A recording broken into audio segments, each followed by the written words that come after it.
What's going on YouTube? Sunny Boy Comics here. Finally getting around to it. I'm going to be showing you my personal collection, more importantly, my Amazing Spider-Man collection. My goal with collecting comics would be to collect the whole entire Amazing Spider-Man run, including Amazing Fantasy 15, the first appearance of Spider-Man, all the way up until the current run or current issue that we will be on when I finish this journey at some point. I know we're going to get hit issue 1,000 for Amazing Spider-Man. It's going to be really iconic and be really cool to be a part of that. But without further ado, I'm going to tell you what I have and what I don't have. Starting off, I don't have Amazing Fantasy 15, and I don't have issues 1 through 11.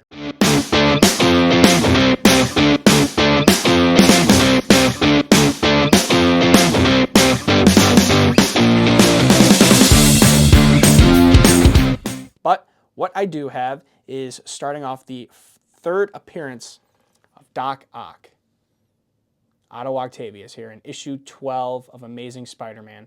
I remember buying this comic on the beaches of Florida on vacation with my friends. This is my earliest Amazing Spider-Man book. This is my earliest one. Obviously hoping to get earlier issues, but starting off with the third appearance of Doc Ock, that's pretty solid. Ended up finding this book at my local comic shop of Carol and John's, The Amazing Spider-Man issue 13, the first appearance of Quentin Beck, but we all know him as Mysterio. Really cool cover. I was able to find that at my local shop. They posted on their video that they had new Amazing Spider-Man books and new Silver Age books. I ran up to the store quickly and saw that on the wall and purchased it right away. Next, we have Amazing Spider-Man issue 16, the first time Spider-Man and Daredevil meet in the Spider-Man series. I do also have Daredevil 16, where Spidey and Daredevil fight in the Daredevil series, but that's for another video. This is Amazing Spider-Man 16. I don't have Amazing Spider-Man issue 17. I believe that is Second Green Goblin. Looking to pick that up in 2025 at some point. But I do have the first appearance of Ned Leeds and the third appearance of Sandman. Really cool book right here. I ended up finding this on Instagram as well. I'm always buying off Instagram, eBay, whatnot, and obviously in local comic shops. So that was Amazing Spider-Man issue 18. Next, I found Amazing Spider-Man issue 19, first appearance of Mac Gargan, who does end up becoming the Scorpion. It's not on you. I found this at my local comic shop as well. Speaking of Mac Gargan, you know I have the Amazing Spider-Man issue 20, first Scorpion. I ended up finding this at a local comic shop around the corner in the Cleveland area of Comics R Go. He had that on his wall, and we worked out an easy deal, and I was able to cross off a really key appearance and a really cool villain. I hope they end up putting the Scorpion on the big screen. So moving on, that is issue 20. I do not have a issue 21. Next, I found this book at a local con, The Amazing Spider-Man issue 22, first appearance of Princess Python. It's a lower grade. Most of the grades of these books that I have, I try to find them in lower grade. They're a little bit more affordable. Low grade is better than no grade to me. Eventually down the line, I'll try and upgrade them, but right now I'm not looking to do that. I'm just looking to knock it off my list. So next, I will show you my Amazing Spider-Man issue 23, a third appearance of the Green Goblin. I found this when I went to New York. I was in New York for my birthday, and it ended up being at New York Comic Con going on at the same time. It was a Sunday, which is the best day in my opinion to go and find deals. This dealer had 30% off all wall books, and this bad boy was on there. Low grade, better than no grade. I mean, you can see the staples here. I mean, you can see that it's pretty low grade, but Amazing Spider-Man 23, third Green Goblin, I'll take it. I don't have issue 24, and I don't have issue 25, so hoping to find those in 2025 as well. But I do have the first appearance of the Crime Master in Amazing Spider-Man issue 26. I ended up finding this at a local Comic-Con in the Cleveland area. I'm always going to local shows, trying to find shows outside of Ohio. within driving distance. So I ended up finding that right down the road. Next, we have Amazing Spider-Man issue 27, The Death of the Crime Master. I believe I found this also in New York when I went to New York Comic Con. I believe at also the same booth that had the 30% off wall books. Next, we have a really hard cover to find in great condition in Amazing Spider-Man issue 28, the first appearance of Molten Man. I found this at my local comic shop of Carolyn Johns. It's low grade, but this cover is very hard to find in high grade. Again, just trying to cross off issue numbers. I do prefer to have a cover. I also prefer it to be complete. So that's my only requirements when it comes to finding Amazing Spider-Man books. Next, we have Amazing Spider-Man issue 29, the second appearance of the Scorpion. I found this one also in New York, I believe. Again, that Sunday in New York was great for buying comics. I brought a lot of cash with me, and I knew I was about to run up the wallet. Yeah, I knew I was buying a lot of Amazing Spider-Man books, and the only mistake is that I didn't get it all on camera. Moving on to Amazing Spider-Man issue 30. I quite don't remember where I bought this one, but it is the first appearance of the cat burglar. Really cool book right here. Great cover. The spine, though, as you can see, is also in low grade. So I believe maybe it was Instagram I found this, but I can't quite remember. It's been a while since I've looked at this specific book. Moving on to an absolute legendary book, we have Amazing Spider-Man issue 31, first Gwen Stacy and first Harry Osborn. Got this, I believe, this past year. Worked out a deal with Eric at Comics R Go on camera. It was really cool to nail that deal down and cross off one of the most iconic books of the Spider-Man series. Next, we have Amazing Spider-Man issue 32, the second appearance of Curt Connors, who is the Lizard. I don't have the first appearance of the Lizard, so why not have the second appearance of the man who becomes the Lizard in Amazing Spider-Man issue 32. I believe I got this at a local con, I think maybe in the Akron, Canton area. Next, I found this book off of Instagram, Amazing Spider-Man issue 33. Everyone knows the classic cover by Steve Ditko here. Really cool cover, also very, very low grade. Everyone knows the scene of Spider-Man Homecoming when Tom Holland pushes up that giant piece of metal that's on him.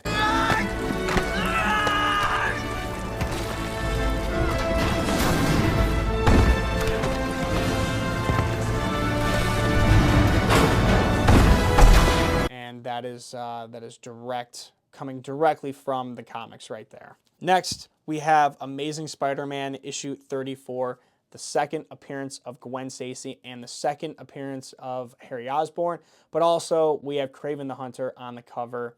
But I got this book and Amazing Spider-Man issue 35, second Molten Man, in a bundle deal off of Instagram before COVID hit the United States. I was able to secure that deal, and those at the time were my earliest Amazing Spider-Man books. So really cool to have those in the collection. So issue 34 and 35 knocked off at the same time. Next, we have another Instagram purchase before COVID, before my really legendary collecting days, I would say. An Amazing Spider-Man issue 36, the first appearance of the Looter. It's a low grade book, but you know the saying of low grade is better than no grade. I do have also a slabbed book, and it's Amazing Spider-Man issue 37 in a 3.5 of CGC. The first appearance of Norman Osborn, who does become the Green Goblin. Peter, may I introduce my father, Norman Osborn? Heard so much about you. But that is my only CGC book between issues 1 and 50. Now we're moving on to the last Steve Ditko cover in Amazing Spider-Man issue 38. It is also the second Mary Jane Watson, or the second cameo of Mary Jane Watson. I bought this also in New York Comic Con when I went for my birthday. I think it was my last purchase with the last dealer. But this was my last purchase at the New York Comic Con when I went 2 years ago, I would say. An Amazing Spider-Man issue 38. Really cool, classic cover. But with the end of an era of Steve Ditko, marks the beginning of John Romita Sr. in Amazing Spider-Man issue 39. When I bought this one, it was last year at Carol and John's comic shop. I always try to go to my local comic shop and find the Silver Age Spider-Man books. Next is an Instagram purchase. The Amazing Spider-Man issue 40, the origin of the Green Goblin, is told in this story. I bought this book before the Spider-Man No Way Home trailer came out. I believe I got it for $65 on Instagram, and a week later the No Way Home trailer dropped, and that book absolutely skyrocketed in price. I thought about flipping it, but I said, you know, I'm never going to find that deal again. And this book is honestly in really nice condition. I would say it's probably a 4.5 to 5.0. And you just can't beat that artwork right there. So I have not found another lower grade copy to sell this one. So until I do, that one will be staying in the collection. Again, another key appearance right here in Amazing Spider-Man issue 41, the first appearance of Alexei Sixevich, who becomes the Rhino. I'm definitely butchering how to pronounce his name. I wish the Kraven movie got some more love, but we all know how that goes. But I did find this at Carol and John's comic shop. Again, they have great inventory. I mean, how can I not? And what's really crazy about buying this book at the same time I bought the next issue, in Amazing Spider-Man issue 42, the third cameo appearance of Mary Jane, the first mention of the iconic phrase, "Face it, Tiger, you've hit the jackpot."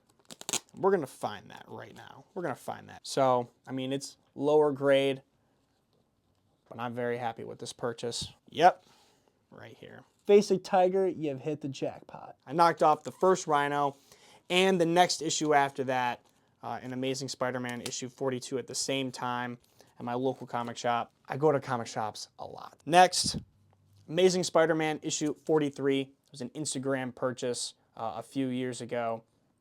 Second appearance of Mary Jane and the third appearance of the Rhino. It does have some pen on here, but I don't really mind that at all. Next, we have the second Lizard in issue 44.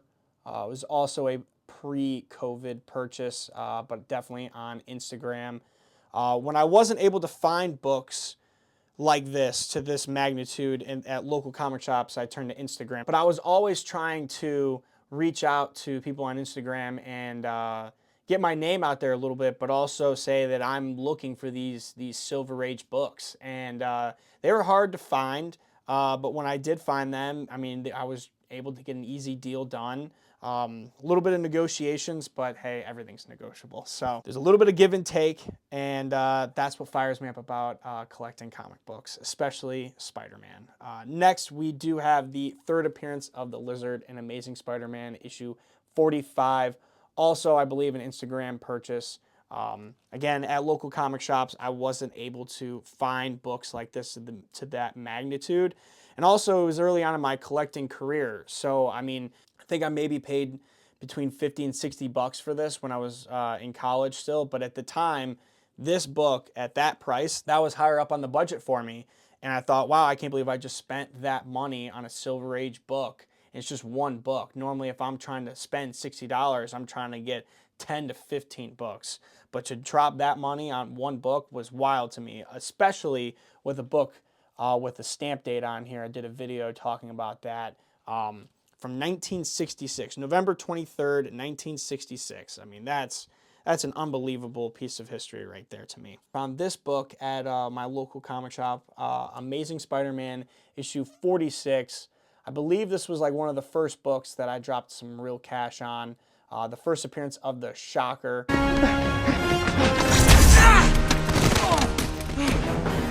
Gave you a choice. Really cool looking cover, great suits. I hope they kind of bring that style back to the movies, showing, you know, the Shocker, Scorpion. Now that we have Kingpin, I think we'll probably see a little bit of the gang war start to happen. And I think maybe that's how Spider-Man 4 will go. We'll see. Next, we have Amazing Spider-Man issue 47. I found this at the Comic Palooza in Amherst. Shout out to my guy, Chuck's Comics. He hooked me up with a deal before I really started going to the Comic Palooza.